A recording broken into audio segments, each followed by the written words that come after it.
My name is Monica Schul. And I'm Jessica Tittl Nielsen, and our company is Cordelia Biosciences. And at Cordelia, we're changing the way chemicals are made.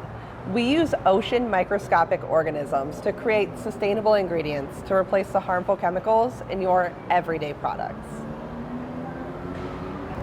Our experience overall has been really fantastic, and especially since we've gotten to make some really great connections. We appreciate Seaworthy for all they've done in helping us really advance our technology and who we are as a blue tech company. Absolutely. We really found a tribe of other people who are just as passionate as us about moving blue tech forward and creating companies that really benefit the planet. So the word that I would use to help us describe our experience here at Seaworthy is grounding. And that's because Seaworthy has really helped to contribute to us finding our value and kind of iterate who we are as a company and as founders. Absolutely. And I'd add, my word would be connection.